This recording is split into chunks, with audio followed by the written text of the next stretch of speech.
नमस्कार, मैं हूं आपके साथ मीनाक्षी रजत और आप देख रहे हैं हमारा खास प्रोग्राम नापाक। इस प्रोग्राम के जरिए हम पाकिस्तान की पोल खोलेंगे। पाकिस्तान की नापाक कारस्तानियों को हम उजागर करेंगे, आतंकवाद की पनाहगार का पर्दाफाश भी करेंगे।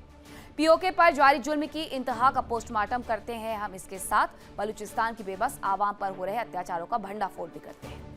कैदी नंबर 804 यानी इमरान खान पर जारी बर्बरता की परत दर परत खोलेंगे। कंगाली, भूखमरी, बेरोजगारी और वेंटिलेटर पर पड़ी पाकिस्तान की बदहाल स्वास्थ्य व्यवस्था की हर एक खौफनाक खबर आपको दिखाएंगे और दुनिया के सामने बेनकाब करेंगे कि कैसे सत्ता के भूखे शहबाज शरीफ और फौजी आका मिलकर अपनी ही बेगुनाह आवाम पर जुल्म सितम की तमाम हदें पार कर चुके हैं।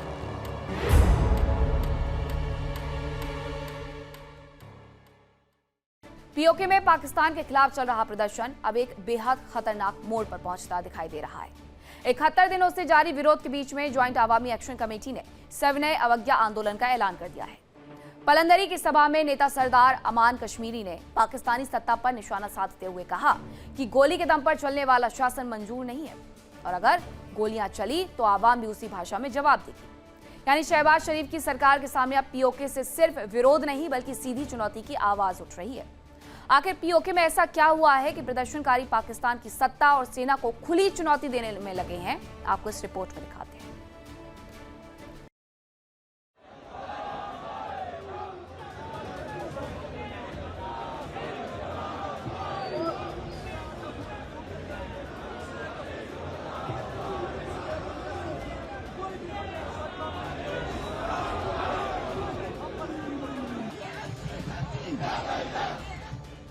पाकिस्तान के कब्जे वाले कश्मीर से आई ये तस्वीरें इस्लामाबाद की सत्ता के लिए बड़ा सवाल खड़े कर रही हैं।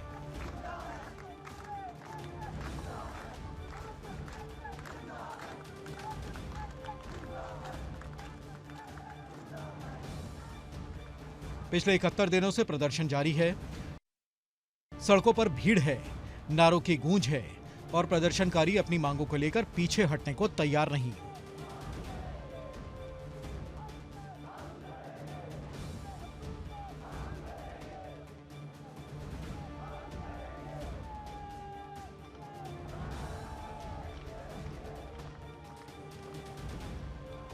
पलंदरी में हुई सभा में ज्वाइंट अवामी एक्शन कमेटी के नेता सरदार अमान कश्मीरी ने पाकिस्तान की सरकार और सुरक्षा व्यवस्था पर जमकर निशाना साधा।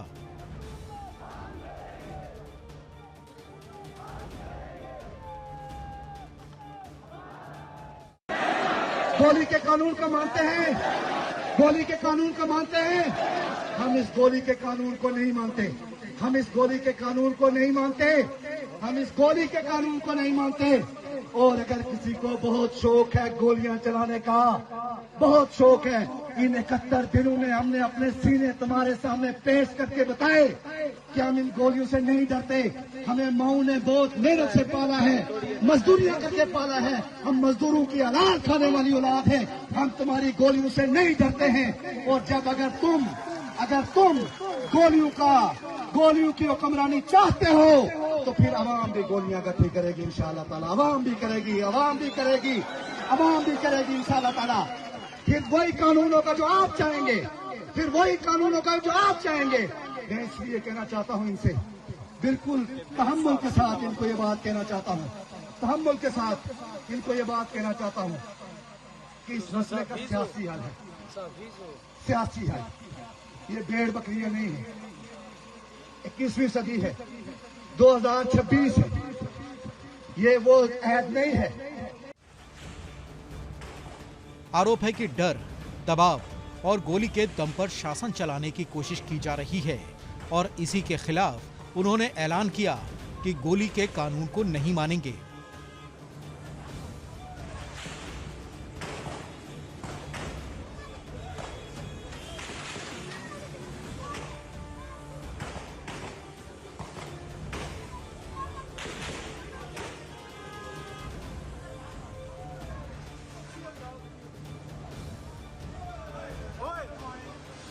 अमान कश्मीरी ने सभा में सवाल उठाया कि क्या जनता गोली के दम पर चलने वाले शासन को स्वीकार करेगी। उनका जवाब था नहीं।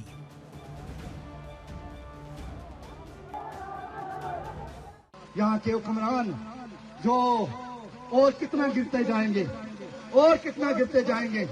ये वो मुतालबात हैं, ये बैंक, ये एयरपोर्ट, ये 12 नशिस्तें, ये बाकी सारी चीजें, ये सारे वो मुतालबात हैं, ये सारे वो मुतालबात हैं जो मुतालबात यहाँ के हुक्मरानों ने हमारे साथ मायदा करने के बाद मायदा किया उन्होंने हमारे साथ कि हम ये मुतालबात मानेंगे। उन्होंने मायदा किया हमारे साथ और मायदा करने के बाद निहत्ते कश्मीरियों की 100 लाशें गिरा दी गई, 100 से ज्यादा लाशें निहत्ते कश्मीरियों की गिरा दी गई और उन पर गोलियां बरसाई गई। और इल्जाम लगाते हैं, सबसे ज्यादा इल्जाम लगाते हैं, मुझ पर लगाते हैं इल्जाम कि ये जो है वो इश्तिहाल अंगेज तकरीरें करता है। मेरा इश्तिहाल अंगेजी क्या है, हमारी इश्तिहाल अंगेजी क्या है, मैं आपको वजाहत करना चाहता हूं कि हमारी इश्तिहाल अंगेजी क्या है। हमारी इश्तिहाल अंगेजी ये है कि हम इनसे पूछते हैं कि 71 साल आपने कश्मीर वैली के अंदर कब्रिस्तानों के कब्रिस्तान आबाद करवाए, लोगों को 1.5 लाख लोग आपने शहीद करवाए, आसिया इंद्राबी से आपने नारे लगवाए, आज वो उम्र कैद काट रही है। यासीन मलिक आज हिंदुस्तान की जेल में उम्र कैद काट रहा है। आपके पास रियासत पाकिस्तान के पास उन्हें छुड़ाने का कोई प्लान है? रियासत पाकिस्तान के उनको छुड़ाने का कोई प्लान है? आज आपका नेशनल मीडिया आसिया इंद्राबी को दिखाता है, आज आपका बाकी मीडिया जो है वो उन कश्मीर की उन माओ बहनों बेटियों को जिन्हें आपने जेल में पहुंचाया उन्हें दिखाता है और हम इनसे कहते हैं कि आपके बस में नहीं है। अमान ने कहा कि 71 दिनों के प्रदर्शन के दौरान लोग गोलियों के सामने खड़े हुए हैं और अब डरने वाले नहीं हैं।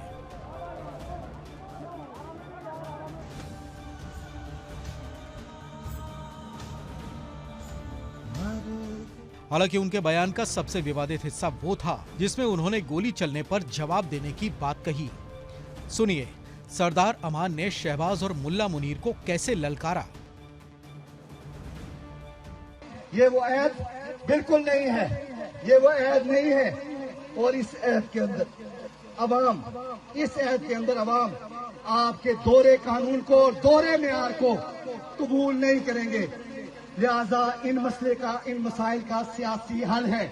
और कितना गिरना चाहती है रियासत पाकिस्तान, और कितना गिरना चाहती है रियासत पाकिस्तान, और कितना गिरना चाहते हैं यहाँ के हुक्मरान, कितना गिरना चाहते हैं। और कहते हैं हमने क्या कहा, उन्होंने हमारी गैर मौजूदगी में मिंबरे रसूल इस्तेमाल किए कईयों ने, और क्या कहा उन्होंने कि हमने किसी पेपर पे दस्तखत नहीं किया। यही कहा आप लोगों से। अकील भाई से मैं कहना चाहता हूं कि आज इस सोशल मीडिया पर वो पेपर वाज़ा करें, वो हम साथ लेके आए हैं जिस पर इन मनुष्यों के साइन हैं। आज ही हम वो जो पेपर है वो आज ही हम अवाम को पब्लिक करेंगे सोशल मीडिया पर, जिस पे जो करारदाद है, ये फोर्सेस किसने मंगवाई, वहां पे बैठ के अवाम को आईनी हाथों से निपटने के लिए किस शख्स ने दस्तखत किए और क्या कह रहे थे यहाँ के हुक्मरान। ये बयान पीओके के मौजूदा तनाव को और गंभीर बना सकता है, क्योंकि जब सरकार और प्रदर्शनकारियों के बीच बातचीत की जगह टकराव की भाषा हावी होने लगे तो हालात तेजी से बिगड़ सकते हैं।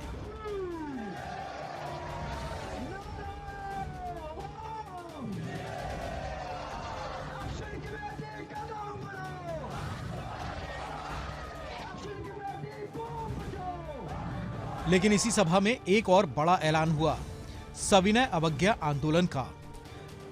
ज्वाइंट अवामी एक्शन कमेटी के लोगों ने टैक्स और बिजली के बिलों का बहिष्कार करने की अपील की। इसके साथ ही सरकारी दफ्तरों और स्कूलों के बहिष्कार का आह्वान भी किया गया।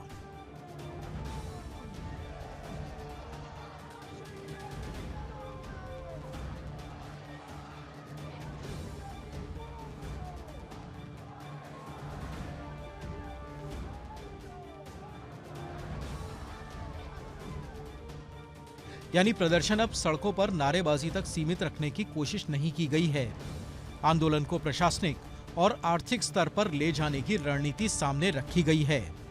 अगर बड़ी संख्या में लोग सरकारी भुगतान और संस्थानों का बहिष्कार करते हैं तो इसका सीधा असर स्थानीय प्रशासन और सरकार की व्यवस्था पर पड़ सकता है।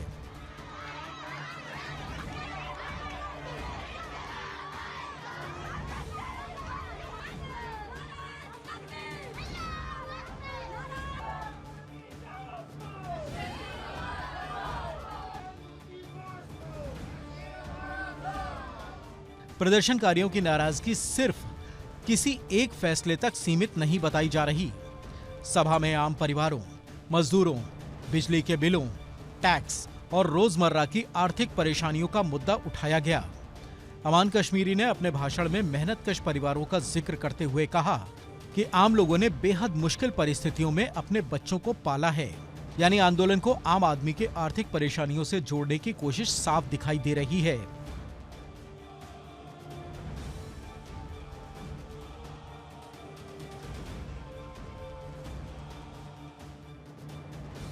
पाकिस्तान की सरकार के सामने अब चुनौती ये है कि इन शिकायतों को सिर्फ कानून व्यवस्था के सवाल के तौर पर देखा जाए या फिर राजनीतिक और आर्थिक असंतोष के रूप में भी इसका समाधान खोजा जाए। और यहीं से शहबाज शरीफ सरकार पर सवाल उठते हैं, क्योंकि अगर पीओके में लगातार 71 दिन तक प्रदर्शन जारी रहता है तो इसका मतलब है कि नाराजगी सतही नहीं है। सरकार अगर इसे सिर्फ सुरक्षा बलों के जरिए नियंत्रित करने की कोशिश करती है तो प्रदर्शन और भड़कने का खतरा बना रहेगा।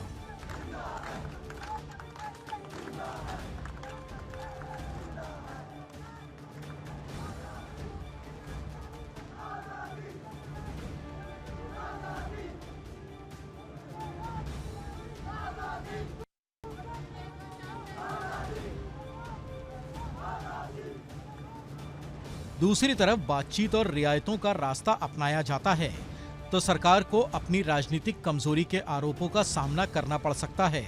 यानी शहबाज सरकार के सामने दोनों तरफ चुनौती है। इस पूरे घटनाक्रम में पाकिस्तान के सैन्य नेतृत्व पर भी सवाल उठ रहे हैं। प्रदर्शनकारी अगर खुले मंच से ये कहने लगे कि उन्हें गोली का शासन मंजूर नहीं, तो ये सिर्फ सरकार के खिलाफ नाराजगी नहीं मानी जाएगी, ये उस सुरक्षा मॉडल पर भी सवाल खड़े करता है जिसमें राजनीतिक असहमति को नियंत्रित करने के लिए सुरक्षा बलों की भूमिका बढ़ जाती है। मुल्ला मुनीर के नेतृत्व वाली पाकिस्तानी सेना के लिए ये स्थिति आसान नहीं है, क्योंकि पाकिस्तान की राजनीति में सेना की भूमिका पर पहले भी सवाल उठते रहे हैं और पीओके में लगातार जारी असंतोष उस बहस को और हवा दे सकता है। प्रदर्शनकारियों का आरोप है कि आंदोलन के दौरान सुरक्षा बलों की कार्रवाई में बड़ी संख्या में लोग मारे गए, लेकिन एक बात साफ है कि प्रदर्शन और सुरक्षा बलों के बीच टकराव ने पीओके में तनाव बढ़ाया है।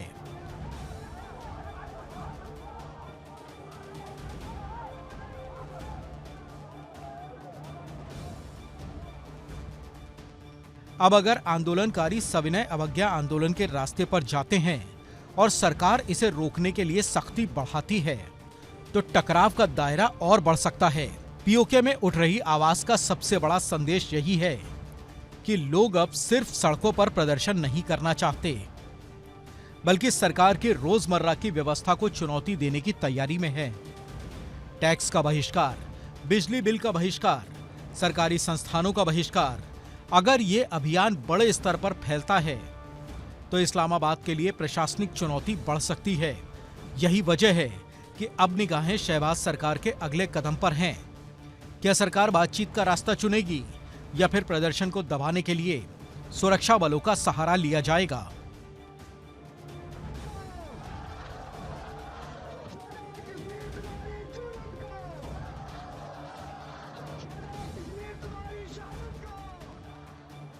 एक तरफ पीओके की सड़कों पर गोली का कानून नहीं चलेगा जैसे नारे हैं और दूसरी तरफ इस्लामाबाद में सत्ता और सुरक्षा व्यवस्था के सामने लगातार बढ़ता दबाव।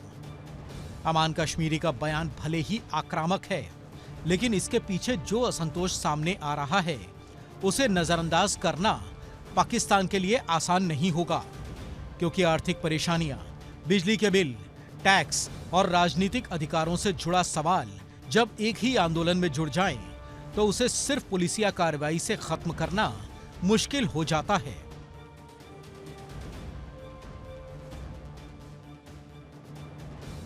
पीओके में 71 दिनों से जारी आंदोलन ने अब पाकिस्तान की सत्ता के सामने बड़ा सवाल खड़ा कर दिया है।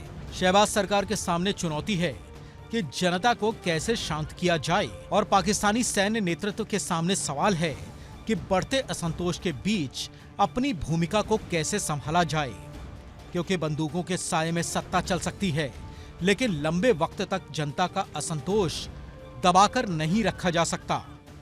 अब देखना होगा कि पीओके की सड़कों से उठी ये आवाज बातचीत की मेज तक पहुंचती है या पाकिस्तान की सियासत में एक और टकराव की शुरुआत करती है। Bureau report, India daily 24/7।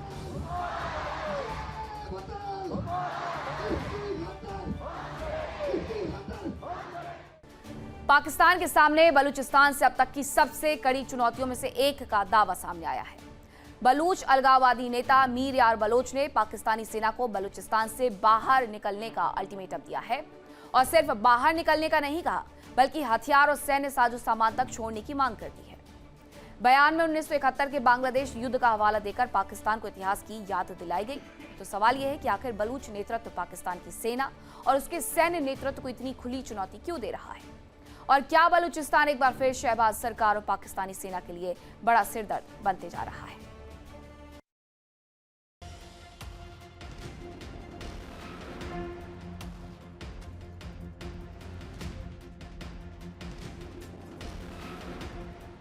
Balochistan Pakistan का सबसे बड़ा प्रांत, जमीन के नीचे खनिजों का भंडार।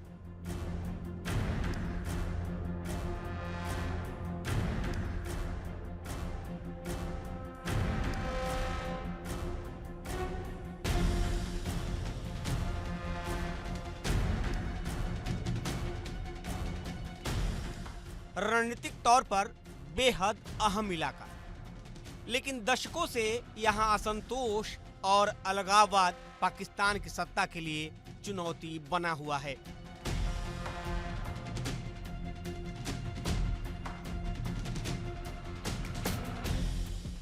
अब इसी बलूचिस्तान से पाकिस्तान की सेना को सीधा अल्टीमेटम दिया गया है। बलूच अलगाववादी नेता मीर यार बलोच की तरफ से जारी बयान में पाकिस्तानी सेना को बाहरी और हमलावर ताकत बताया गया है। आरोप लगाया गया है कि सेना के जरिए बलूचिस्तान के प्राकृतिक संसाधनों और खनिज संपदा पर नियंत्रण किया जा रहा है। यानी संदेश साफ है, बलूचिस्तान से सेना हटाओ और वापसी की तारीख भी बताओ।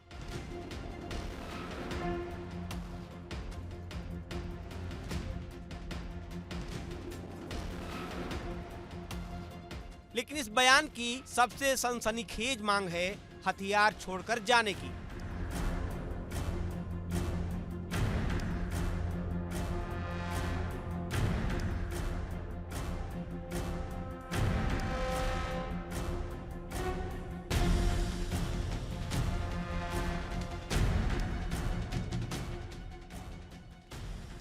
बलूच पक्ष की तरफ से मांग की गई है कि पाकिस्तानी सेना बलूचिस्तान से निकलते समय अपने हथियार और सैन्य उपकरण साथ न ले जाए। बयान में टैंक, हेलीकॉप्टर, लड़ाकू विमान, भारी तोपखाने, नौसैनिक जहाज और दूसरे सैन्य उपकरणों तक को बलूच सेनाओं को सौंपने की मांग की गई है। तर्क दिया गया है कि इन सैन्य संसाधनों को बलूचिस्तान के संसाधनों से हासिल धन से बनाया गया है। यानी अलगाववादी नेतृत्व पाकिस्तान को यह संदेश देने की कोशिश कर रहा है कि इलाके से निकलना है तो हथियारों के साथ नहीं, हथियार छोड़कर निकलना होगा। और पाकिस्तान को सबसे बड़ा राजनीतिक तंज दिया गया है साल 1971 का। बलूच नेता ने पाकिस्तान को उस दौर की याद दिलाई जब पूर्वी पाकिस्तान में युद्ध के बाद बांग्लादेश का जन्म हुआ था। बयान में 1947, 1971 और अफगानिस्तान से विदेशी सेनाओं की वापसी जैसे उदाहरण गिनाए गए हैं। बलूच पक्ष का दावा है कि इतिहास में कई बार सैन्य ताकतों को किसी इलाके से पीछे हटना पड़ा है और इसी तर्क के आधार पर पाकिस्तान से भी बलूचिस्तान छोड़ने की मांग की जा रही है।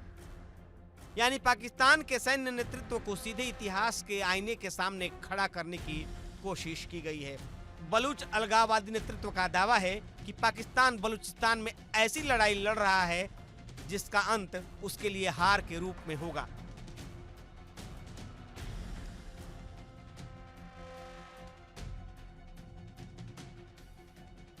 बयान में तो यहां तक कहा गया है कि बलूचिस्तान अब एक स्वतंत्र देश है और पाकिस्तान की सुरक्षा इसी में है कि वह बलूचिस्तान को मान्यता दे।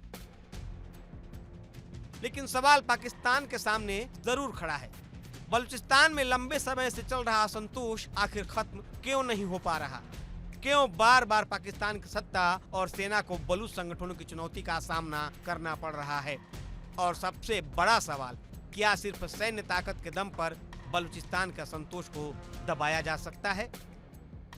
शहबाज की सरकार के सामने बलूचिस्तान का संकट इसलिए भी चुनौतीपूर्ण है क्योंकि एक तरफ पाकिस्तान आर्थिक दबाव से जूझ रहा है, दूसरी तरफ सुरक्षा मोर्चे पर अलग अलग इलाकों में हिंसा और आतंकवाद की चुनौती बनी हुई है।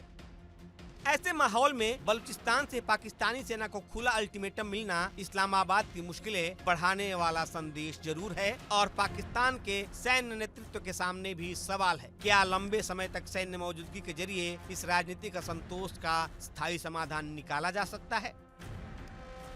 क्योंकि बंदूक से इलाके पर नियंत्रण पाया जा सकता है, लेकिन लोगों की राजनीतिक शिकायतें सिर्फ बंदूक से खत्म नहीं होती। मीर यार बलोच के बयान का सबसे तीखा हिस्सा यही है कि पाकिस्तान से सिर्फ सेना हटाने की मांग नहीं की गई, बल्कि वापसी की तारीख बताने को कहा गया है। अब असली सवाल ये है कि इस अल्टीमेटम का इस्लामाबाद क्या जवाब देता है? क्या शहबाज सरकार बातचीत का रास्ता तलाशेगी? क्या सैन्य नेतृत्व बलूचिस्तान में अपनी रणनीति बदलेगा या फिर पाकिस्तान पहले की तरह सुरक्षा कार्रवाई को ही प्राथमिकता देगा? बलूचिस्तान से आया ये अल्टीमेटम पाकिस्तान के लिए सिर्फ एक बयान नहीं, बल्कि उसके सामने खड़े पुराने और बेहद जटिल संकट की याद भी है। 1971 का जिक्र करके बलूच नेतृत्व ने पाकिस्तान को इतिहास दिखाया है।